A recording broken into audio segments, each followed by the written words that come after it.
sisters, while the Prophet sallallahu alaihi wasallam in Medina, there was some group.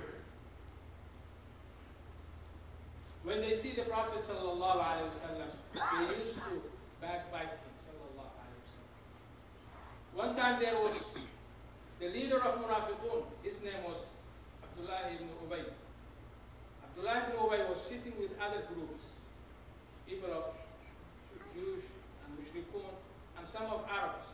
So while they are sitting, have gathered among themselves, the Prophet ﷺ came to them while he was riding the donkey. So Abdullah, when he saw the Prophet's coming with donkey, riding on donkey, he put his two fingers in his nose, like saying something filthy, nasty is coming from your donkey.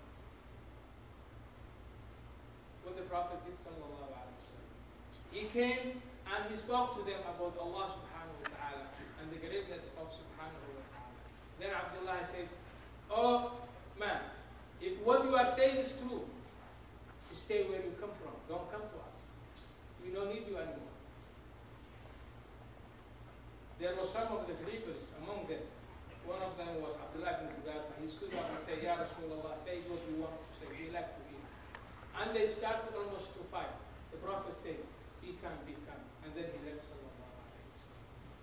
Sometimes, my brothers and sisters, when you hear someone saying something bad about Allah and about the Prophet, you have to know your situation. It's not like every time I have to get angry and respond something which is not allowed in Islam. In order to protect Allah subhanahu wa ta'ala, you shouldn't burn the buildings. You shouldn't kill the others. Someone who does not have anything to do what someone else said. What someone else said. If someone from any country says something wrong, you're not supposed to fight with all of them. If someone from India, from Pakistan, from Somalia, from America, if he does something wrong and say them something wrong, it's not allowed to you to generalize and say all of them they are bad. And I have to kill everyone I see, wherever I see. That's not what Allah subhanahu wa ta'ala and His Messenger taught us, sallallahu alayhi wa sallam. Allah says, وَلَا تَزِرُ وَازِرَةٌ وِزْرَ أُخْرَى. Only the one who did the wrong, he will be responsible for what he did. Not the others. They don't have anything to do. And brothers and sisters, it's not allowed in Islam to go and strike while you have RPG. While you are trying to burn, you have to be smart enough. There's a lot of people who are in distress. Whenever they see something, they want to try to get benefit. They want to use it. They don't care what others say. So we have to know this, my brothers and sisters. There's no in Islam anything that allows to us to kill, to burn the buildings. Yes, you can express your feeling. Express your feeling in this way. The Prophet said, sallallahu alaihi wasallam, "Man ra'a minkum munkaran falyughayyirhu biyadihi." If you see something evil, something wrong, if you are in authority, if you have power, you need to change with your hands. If you are a scholar and you know it, you have to speak out and tell them. If you are a normal person, you don't know anything. The authority is not in your hand. You have to, if you get scared, you have to be quiet and hate that from your heart. At least you can speak out. It's not everyone is not allowed to change the munkar in his hands. There's limit, as the Prophet says. Imagine if all the people who live in Dallas, if everyone says, "I want to change the munkar in my hands," what will happen? What is the job of the police then?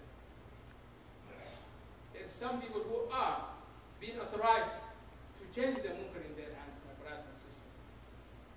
And scholars, they say, when you like to change the munkar, you have to know what will be the consequences. It's not only I know it's munkar. You have to understand what will be the outcome if I try to change this. One time, as you know, all of my brothers and sisters, one of the Sahabi, Badwan, he came and urinated in the Masjid of the Prophet sallallahu alaihi wasallam. What do you expect if someone comes to our Masjid now and start and take out his private part in front of each one of us and then urinate in the Masjid? What do we have to do? That is what happened in the Masjid of the Prophet sallallahu alaihi wasallam. And the Sahaba, they tried to jump on him and grab him. The Prophet says, stop. Because once the person starts urinating, if you stop him, what will happen? Now urination is going on one spot. But if you stop him, it may go other places. So the munkar, when you try to stop, think about twice. What will be the outcome? What will be the alternative? What will become? The Prophet stopped the Sahaba to stop that man. Because he knew, sallallahu alayhi wa sallam, what will happen if they stop it. Already he stopped. So when someone says about Allah subhanahu wa ta'ala, about the messenger of Allah sallallahu alayhi wa sallam, before you react, ask the scholars, what should I do? How should I behave? Not just only I get angry, I get the frustration, then I want to do whatever I want to do. The Prophet says, sallallahu alayhi wa sallam, don't get angry.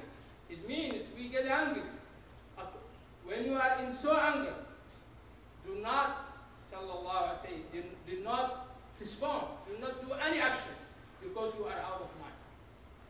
That is how I understand Islam, my brothers and sisters. If I say something good, that's from Allah subhanahu wa ta'ala. If I say something wrong, it's from me and from the devil. May Allah subhanahu wa ta'ala protect us.